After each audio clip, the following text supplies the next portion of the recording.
Bien, vamos a orar. Padre, gracias por una vez más el privilegio que tenemos de abrir tu bendita palabra y oramos, Señor, para que ella y tu Espíritu Santo hablen a nuestros corazones y que realmente seamos edificados con ella. Oramos en el nombre bendito de Cristo Jesús. Amén. Estamos estudiando nombres de nuestro amado Salvador. Y vamos a ir hoy a una porción en el capítulo 1 del Evangelio de Juan.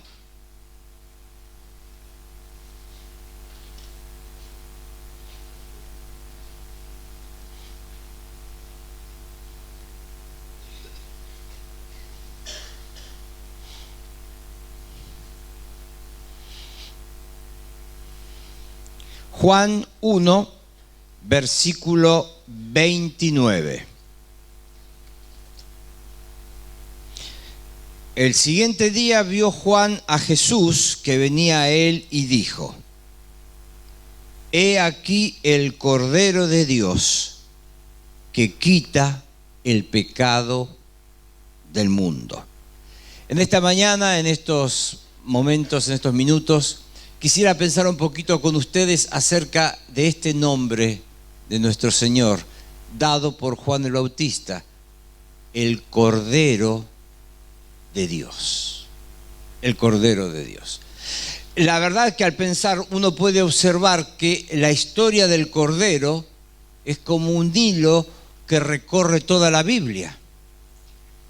La primera vez que aparece la palabra Cordero es en Génesis capítulo 22. ¿Recuerdan cuando Abraham iba a ofrecer a su hijo Isaac? Dice capítulo 22, versículo 7, entonces habló Isaac a Abraham su padre y dijo: Padre mío. Y él respondió: heme aquí mi hijo. Y él dijo: aquí el fuego, la leña, mas ¿dónde está el cordero para el holocausto? ¿Dónde está?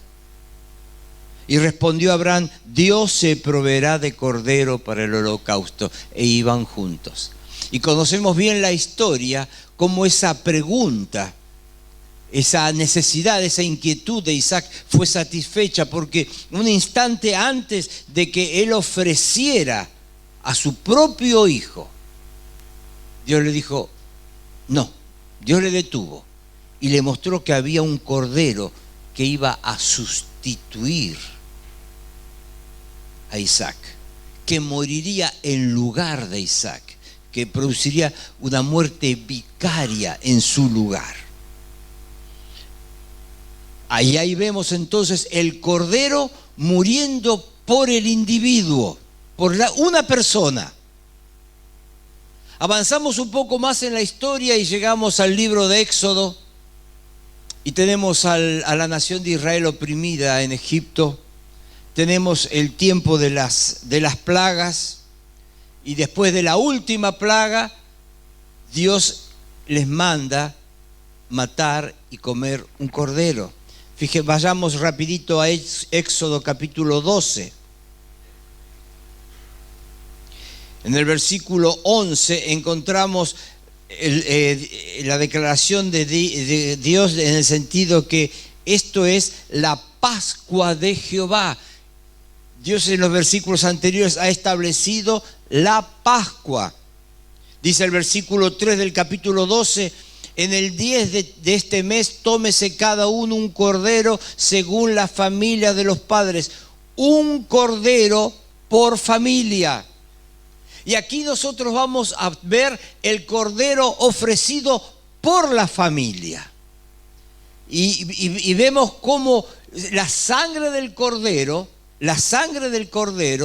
fue como el salvoconducto para que los primogénitos en cada familia no muriesen, para que no hubiese luto en las familias, porque un cordero fue ofrecido, el cordero por la familia. Dice el versículo 5 que debía ser un animal sin defecto de 1 año. Es interesante este concepto que nos va a venir más ya al final de nuestras consideraciones. El concepto este de un animalito de 1 año no era simplemente un cordero, importaba su edad, tenía que ser un animal muy joven, de 1 año. Más adelante, en el libro en el capítulo 29 del mismo libro de Éxodo, cuando habla de los sacrificios continuos, los 2 sacrificios diarios, también se remarca ese concepto. Debían ser animales de 1 año. El versículo 6 nos marca el concepto de que debía ser inmolado y lo inmolará toda la congregación del pueblo de Israel entre las 2 tardes. Versículo 7 nos habla de que su sangre debía ser aplicada. Tomarán de la sangre y la pondrán en los 2 postes y en el dintel de las casas en que lo han de comer. Así que entonces vemos que en esta circunstancia la Pascua de Jehová, un cordero era ofrecido, ya no por un individuo, pero por una familia. Un cordero por familia, un cordero por familia. Y su sangre aplicada en el dintel de puertas y ventanas traería y preservaría y cuidaría a la familia en esa noche de la última plaga. Avanzamos en la escritura y llegamos a Isaías 53, la gran profecía, la famosa profecía. Y en Isaías 53 vemos nuevamente la figura del Cordero. Versículo 7 dice: angustiado él y afligido, no abrió su boca, como cordero fue llevado al matadero. Y aquí tenemos en una forma profética descrito a nuestro Señor. Ciertamente, dice el versículo 4, llevó él nuestras enfermedades, sufrió nuestros dolores. Y nosotros le tuvimos por azotado, por herido de Dios y abatido, mas él herido fue por nuestras rebeliones, molido por nuestros pecados. Y ustedes ven el concepto de esa muerte vicaria. Vicaria implica sustituto, implica que él murió en lugar de otro. Así pasaba con Isaac en Génesis 22, el cordero por el individuo. Así pasaba en la Pascua, el animalito por la familia. Y aquí vemos también la muerte sustituta por nuestras rebeliones, por nuestros pecados. El castigo de nuestra paz fue sobre él y por su llaga fuimos nosotros curados. Todos nosotros nos descarriamos como ovejas, cada cual se apartó por su camino, mas Jehová cargó en él el pecado de todos nosotros. Y ahora vemos el Cordero ofrecido por la nación, el Cordero ofrecido por la nación. Pero al comenzar hemos leído Juan 1, donde después de 400 años de silencio aparece Juan el Bautista, el hombre que cumple la profecía de Isaías 40. Él lo aclara en este capítulo 1, y él dice: yo soy la voz de uno que clama en el desierto. Es la voz que clama en el desierto. Y él da el anuncio: he aquí el Cordero de Dios. Este Cordero, Jesús, tiene una virtud única. Él dice que quita el pecado del mundo. Y quiero enfatizar 2 aspectos de esta frase. En primer lugar, este concepto de que quita. Y en segundo lugar, el pecado del mundo. Para que consideremos un poco la obra del Cordero, la obra perfecta del Cordero. En primer lugar, el concepto de que Él quita. Bueno, en el Antiguo Testamento nosotros vemos el establecimiento de sacrificios. Dios requería sacrificios de animales por varias razones. Para mostrar la severidad del pecado. No era algo simple o no era algo intrascendente el pecado, porque el problema es que Dios es santo. Dios requería demostrar la severidad del pecado. El sacrificio de un animal lo mostraba. En segundo lugar, mostrar el costo de la rebelión contra Dios. En tercer lugar, mostrar la muerte que trae como consecuencia el pecado. En cuarto lugar, el costo que se debe pagar para ser redimidos. Pero todos estos sacrificios eran una figura, era una sombra, hasta que el verdadero Mesías viniese y presentase el verdadero sacrificio. Porque la verdad que esos sacrificios no podían quitar el pecado. Vayamos a Hebreos capítulo 10. Hebreos capítulo 10, versículo 4. Dice, porque la sangre de los toros y de los machos cabríos no puede quitar los pecados. No puede. Y dice los versículos anteriores, porque la ley, estoy leyendo Hebreos 10:1, teniendo la sombra de los bienes venideros, no la imagen misma de las cosas, nunca puede, por los mismos sacrificios que se ofrecen continuamente cada año, hacer perfectos a los que se acercan. De otra manera, cesarían de ofrecerse.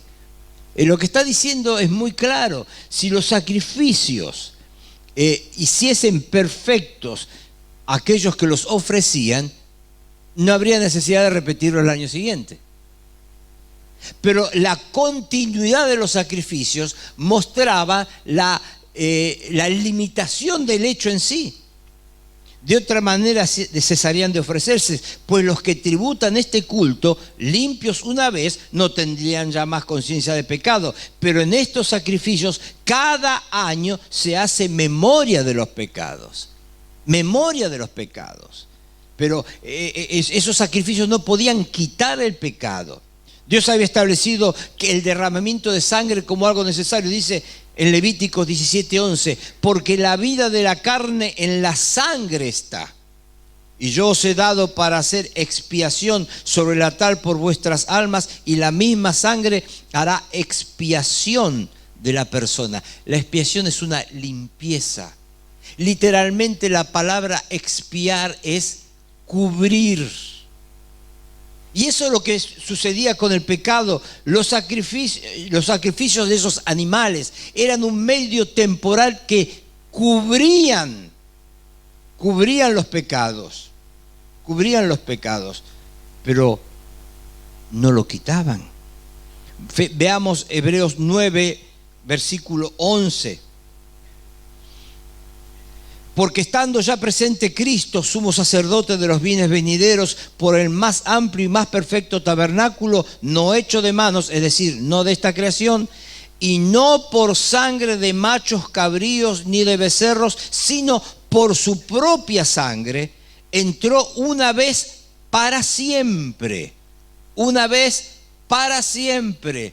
No era un hecho que comenzaba y se iba a reiterar en el tiempo. Una vez suficiente, para siempre. Una vez para siempre en el lugar santísimo, habiendo obtenido eterna redención. Porque si la sangre de los toros y de los machos cabríos y las cenizas de las becerras rociadas a los inmundos santifican para la purificación de la carne, cuánto más la sangre de Cristo, el cual mediante el Espíritu Eterno se ofreció a sí mismo sin mancha a Dios, limpiará vuestras conciencias de obras muertas para que sirváis al Dios vivo.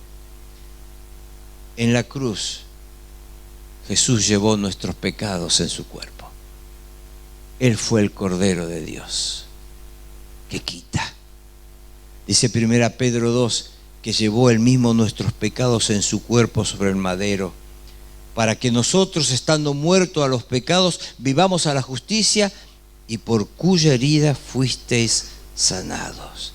Entonces, cuando Él muere en la cruz, la justicia divina fue satisfecha.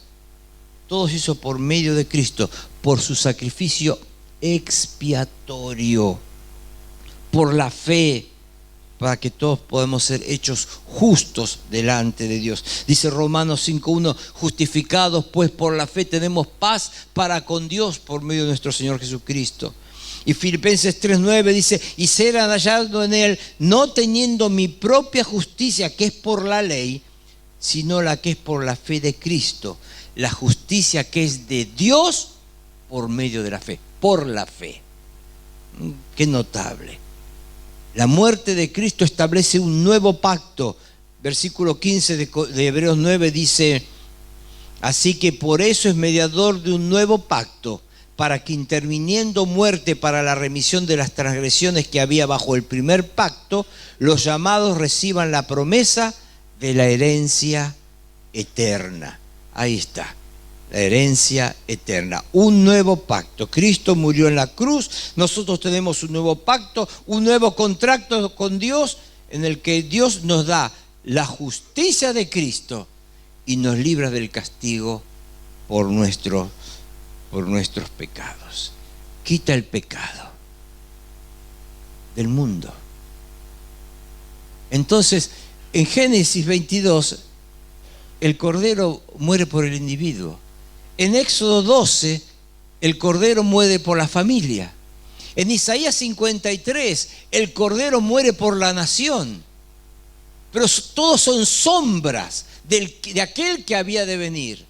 Cuando aparece Cristo, Cristo quita, no cubre, quita el pecado del mundo. Del mundo, el Cordero de Dios. Jesús es el Cordero de Dios que quita el pecado del mundo. Y este es el concepto que también quiero remarcar con ustedes. El versículo más conocido de la Biblia, Juan 3:16, dice: de tal manera amó Dios al mundo. Aquellos hombres en Samaria dijeron a la mujer samaritana: ya no creemos solamente por tu dicho, porque nosotros mismos hemos oído y sabemos que verdaderamente este es el Salvador del mundo, el Cristo. Y Pablo le escribe a Timoteo, 1 Timoteo 4:10, por esto mismo trabajamos y sufrimos oprobios, porque esperamos en el Dios viviente, que es el Salvador de todos los hombres, mayormente de los que creen. Claro, aquellos que creen son los que se apropian de la salvación, pero es el único Salvador para todos los hombres. En 1 Juan 2:12 el apóstol dice: Él es la propiciación por nuestros pecados, y no solamente por los nuestros, sino también por los de todo el mundo. Y en el capítulo 4 de la misma carta dice: nosotros hemos visto y testificamos que el Padre ha enviado al Hijo, el Salvador del mundo. Así que dos conceptos importantes. En contraste con los sacrificios del pasado, este Cordero murió una vez para siempre, no para cubrir, sino para quitar. No para cubrir, sino para quitar los pecados del mundo. Su muerte, el Salvador del mundo, el Cordero ofrecido por el mundo. Por eso Pablo en 1 Corintios 5:7 puede decir: porque nuestra Pascua, que es Cristo, ya fue sacrificada por nosotros. Cristo es nuestra Pascua. Tristemente Israel dejó de ver el sentido tipológico de la fiesta de la Pascua. Por eso Juan en su evangelio 3 veces, en el capítulo 2, 11 y 19, al referirse a la Pascua, dice: la Pascua de los judíos. Él elige esa expresión, Pascua de los judíos, en contraste con Éxodo 12, donde dice la Pascua de Jehová. La Pascua de Jehová era una fiesta para recordar, sí, la liberación de la nación de Egipto, pero también recordando de que era una ceremonia, una fiesta apuntando al Cordero que un día vendría. Pero ellos dejaron de ver eso. Y cuando el Cordero está en medio de ellos y la nación le rechaza, y llega la Pascua y ellos celebran la Pascua, y por otro lado están rechazando a Cristo, Juan comienza a hablar de la Pascua de los judíos.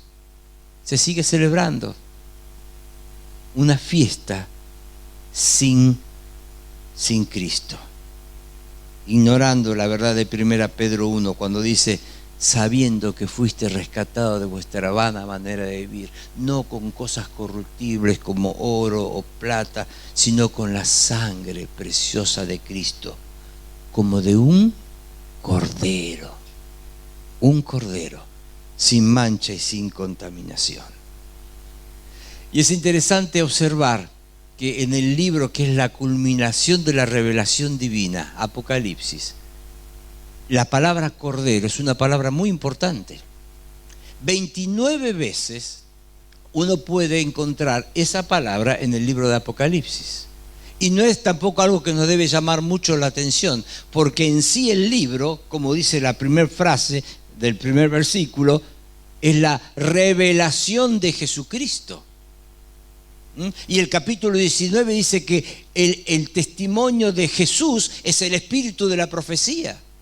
El propósito del espíritu es revelar a Jesús. Por eso no debe llamarnos la atención ese hecho de que haya tantas menciones al Cordero, 29 como recién les mencionaba, en el libro de Apocalipsis. Vamos a ver algo rapidito. Quizá la porción más impactante en relación al Cordero en Apocalipsis en toda la Biblia, y una de las porciones más impactantes es la del Apocalipsis capítulo 5. Podemos saber por el capítulo 1, versículo 19 de Apocalipsis que el libro se divide en 3 partes. A Juan se le dice que escriba acerca de las cosas que había visto, los versículos precedentes del capítulo 1, las que son las cartas a las 7 iglesias en el capítulo 2 y 3, y las que han de ser después de estas. Y a partir del capítulo 4 entramos en el terreno del futuro. Y capítulo 4 y 5 nos dan una imagen, nos revelan una escena celestial. En el capítulo 4 la palabra clave es el trono, 14 veces mencionada en el capítulo. Y después de describirnos ese trono celestial, entramos en el capítulo 5, viendo que en la mano derecha del que está sentado en el trono hay un rollo escrito por dentro y por fuera, es decir, un rollo que no se le puede ya agregar nada.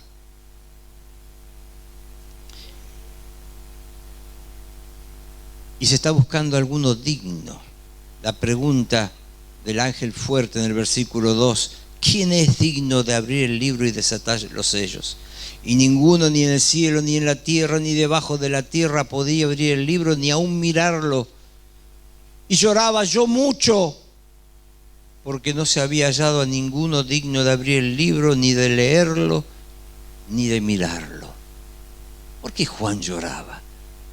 ¿Por qué era tan importante encontrar a alguien digno de poder abrir ese libro, de leerlo? ¿Por qué? Riley en sus notas le llama el libro de la redención. El doctor Strauss en su comentario de Apocalipsis llama a este libro el título de propiedad de la tierra. Por eso era importante, porque la tierra ha llegado en este momento del futuro, estará todavía esperando ser liberada, redimida. Pero para que eso sea posible, debe haber alguien digno. Y cuando él lloraba, uno de los ancianos le dice: no llores. He aquí el león de la tribu de Judá, a la raíz de David, ha vencido para abrir el libro y desatar sus 7 sellos.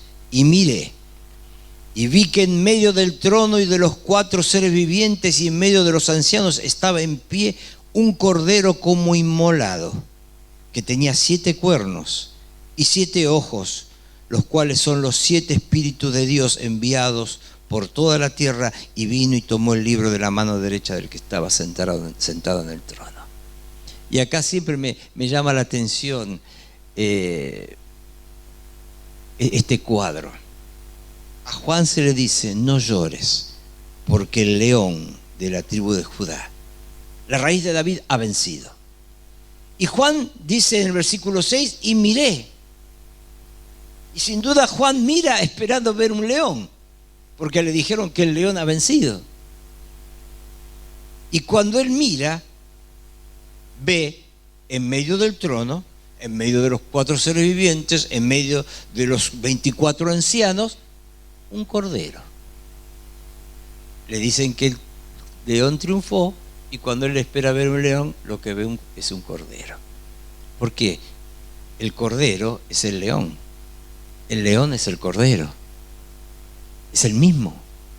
Y creo que hay una gran verdad, preciosa verdad. En el futuro, Dios habrá de derramar sus juicios sobre esta humanidad incrédula. Y Dios habrá de juzgar el pecado. Y este mundo escuchará el rugido del león.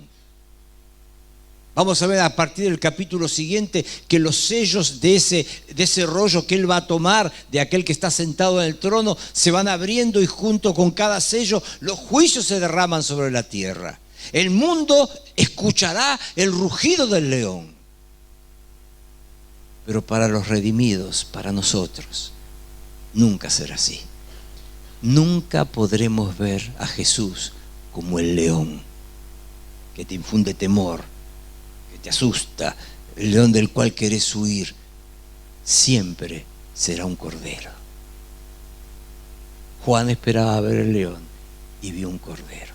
No solo vio un cordero, sino que vio un cordero como inmolado, es decir, un cordero que ha sido sacrificado. Pero lo interesante es que si vos imaginás un cordero sacrificado, te imaginás un cordero muerto. Pero dice, aclara bien, en medio de los ancianos estaba en pie. Estaba en pie, victorioso. Por eso en el versículo anterior dice que el león de la tribu de Judá, la raíz de David, ha vencido. El cordero es vencedor. Y su muerte es una muerte de victoria, como el título de un conocido libro, El triunfo del crucificado. Su cruz fue una cruz de victoria. Su cruz fue una cruz de victoria. Es interesante que en Apocalipsis, cada vez que aparece esta palabra, cordero, aparece la palabra arnión, no la palabra amnos, que es la más usual. Arnión representa, literalmente es como un diminutivo de armón, algo así como corderito, lo cual puede representar el amor del Padre por el Hijo, pero también la relación con aquel cordero de la Pascua. Era un animal muy joven, un cordero de 1 año. Entonces, un cordero de 1 año, un animal joven. Y así es como, por ejemplo, en Cantar de los Cantares, la amada ve a su amado, que representa a Cristo. En capítulo 2, versículo 8, ella lo ve saltando sobre los montes, brincando sobre los collados, pleno de vigor. En el capítulo 5, cuando las doncellas le preguntan quién es su amado, y ella va a describir a su amado, ella dice, sus cabellos crespos, dice, negros como el cuervo, negro brillante, azabache. No tiene canas,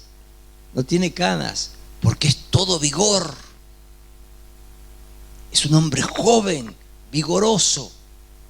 Ese es el cuadro. Ha vencido. Y por la eternidad Él llevará en su mano, en sus costados, en sus pies, las marcas de su sacrificio. ¿Recuerdan Tomás cuando dijo, yo no voy a creer si no meto mi dedo en su mano y mi mano en su costado? Y a la semana siguiente el Señor se le apareció. Tomás, aquí está mi mano. Por la eternidad. Por la eternidad será un motivo de adoración observar al Cordero y ver sus manos, sus pies, recordándonos su sacrificio vicario por mí, por cada uno de nosotros. Es interesante observar que tiene 7 cuernos y 7 ojos. El 7 es el número que nos habla de la perfección. Cuerno es una expresión que simboliza poder. Así que es una expresión que hablar de 7 cuernos nos habla de la omnipotencia del Cordero. 7 ojos nos habla de su pleno conocimiento, la omnisciencia del Cordero. Y Él vino y tomó el libro Él vino y tomó el libro. Dice el versículo 8, y cuando hubo tomado el libro, los 4 seres vivientes y los 24 ancianos se postraron delante del Cordero. Todos tenían arpas y copas de oro de incienso, que son las oraciones de los santos. Se postraron delante del Cordero. Versículo 12, millones de millones tenemos ahí de alrededor del trono, seres vivientes, los ancianos. Dice millones de millones que decían a gran voz, versículo 12, el Cordero que fue inmolado es digno de tomar el poder, las riquezas, la sabiduría, la fortaleza, la honra, la gloria y la alabanza. Versículo 13, y a todo lo creado que está en el cielo y sobre la tierra y debajo de la tierra y en el mar y a todas las cosas que en ellos hay, oí decir, al que está sentado en el trono y al Cordero, sea la alabanza, la honra, la gloria y el poder por los siglos de los siglos. Ahí vemos a los seres vivientes diciendo amén, y los 24 ancianos postrados sobre sus tronos, sobre sus rostros, adorando al que vive por los siglos de los siglos. Entre paréntesis, los 24 ancianos representan a cada uno de nosotros porque son representativos de la iglesia, los 24 ancianos. Así que una escena de sublime adoración. ¿A quién? Al Cordero que es digno. Ya tenemos nuestra hora, pero un detalle, rapidito, vayamos, quiero mostrarles los juicios del Cordero. En el capítulo 6, versículo 1, dice, vi cuando el Cordero abrió uno de los sellos. Vi, y ahí comienza a abrir los sellos, y ahí comienza a descargarse los juicios sobre el mundo.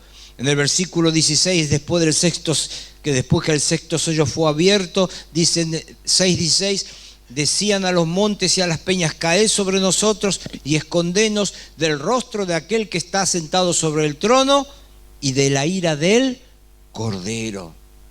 El mundo conocerá la ira del Cordero, sus juicios.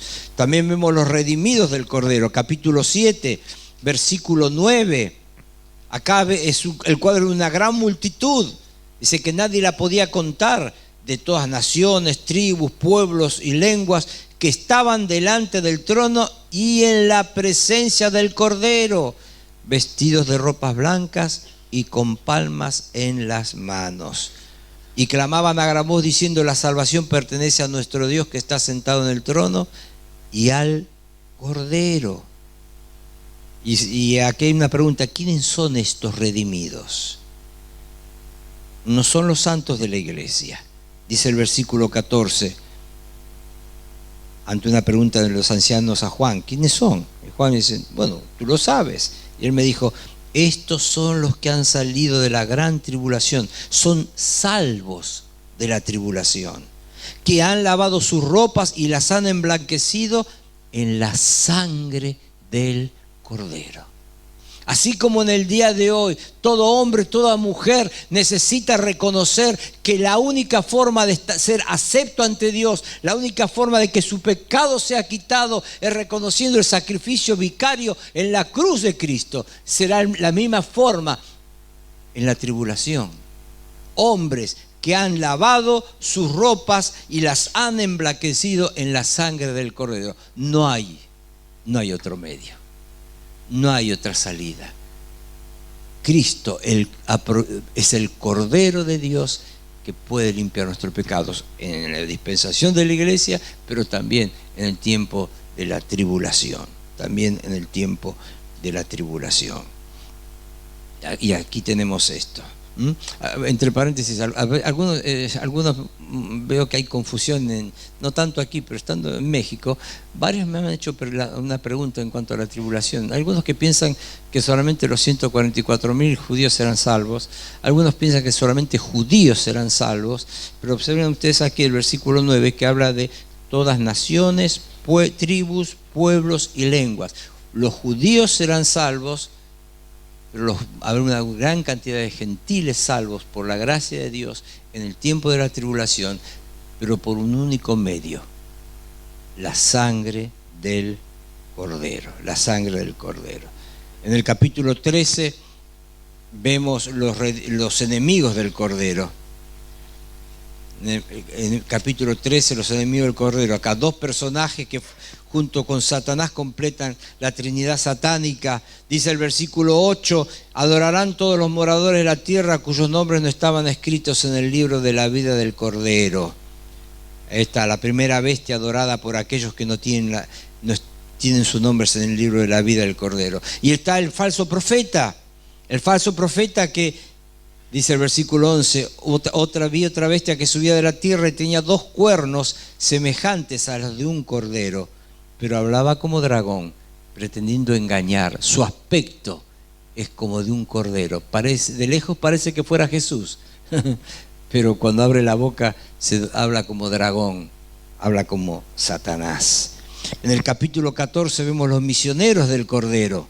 Dice 14, versículo 1, después miré y aquí el Cordero estaba en pie sobre el monte de Sión y con él 144.000.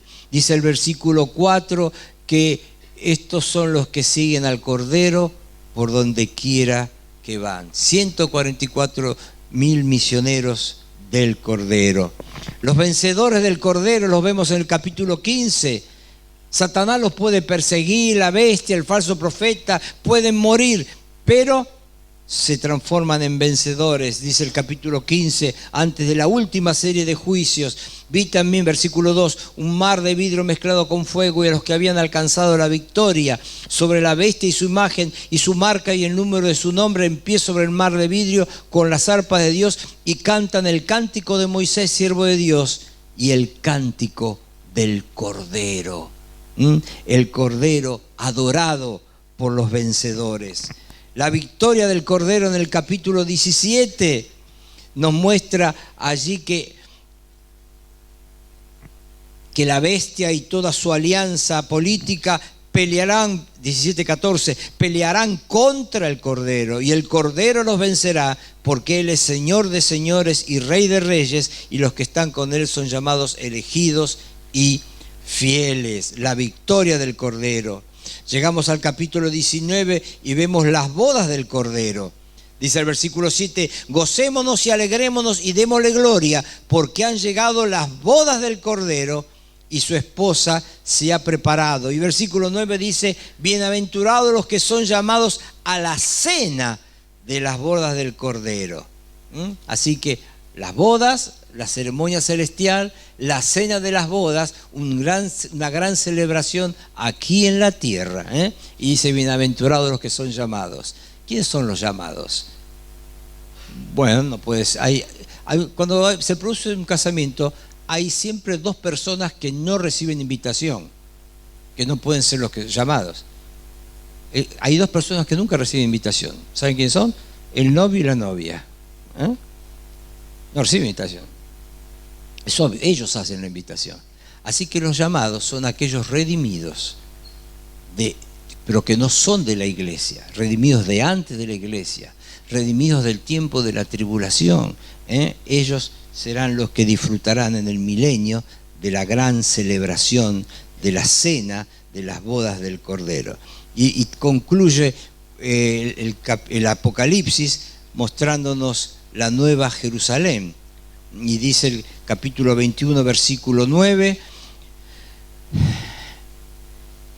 un ángel le habla a Juan y dice, ven acá y yo te mostraré la desposada, la esposa del Cordero. Y le llevó a un monte alto y le mostró la ciudad santa de Jerusalén, que descendía del cielo de Dios. Y dice el versículo 14 que esa ciudad tenía 12 cimientos, sobre ellos los 12 nombres de los 12 apóstoles del Cordero. En el versículo 22 nos habla de algunas cosas que no va a haber en la Nueva Jerusalén. No vi en ella templo, porque el Señor Dios Todopoderoso es el templo de ella y el Cordero. No va a haber necesidad de templo en la Nueva Jerusalén. No va a haber necesidad de sol ni de luna, versículo 23, porque la gloria de Dios la ilumina y el Cordero es su lumbrera. Dice que no entrará ninguna cosa inmunda en el versículo 27, solamente los que están escritos en el libro de la vida del Cordero. Y en el capítulo 22, versículo 1, me mostró un río de agua limpia, resplandeciente, que sale del trono de Dios y del Cordero. Y dice el versículo 23, y ya no habrá más maldición. Y el trono de Dios y el del Cordero estará en ella, y sus siervos le servirán. La tremenda historia del Cordero, desde Génesis a Apocalipsis. Gloria a Dios, porque un día comprendimos, escuchamos, el Espíritu Santo quebrantó nuestro corazón y comprendimos: Jesús, el Cordero de Dios que quita el pecado del mundo. Y mientras tengamos tiempo, es el mensaje que debemos anunciar. Nadie entrará al cielo si no lava sus vestiduras en la bendita sangre del Cordero. Así que ese es el mensaje que nunca debemos dejarnos de cansarnos de, y ni debemos dejar de compartir. Y además debe ser en cada uno de nosotros motivo permanente de adoración. Oremos. Padre, gracias por tu bendita palabra. Gracias, Señor, porque nos dice tanto acerca del Cordero, tanto para meditar, para estudiar.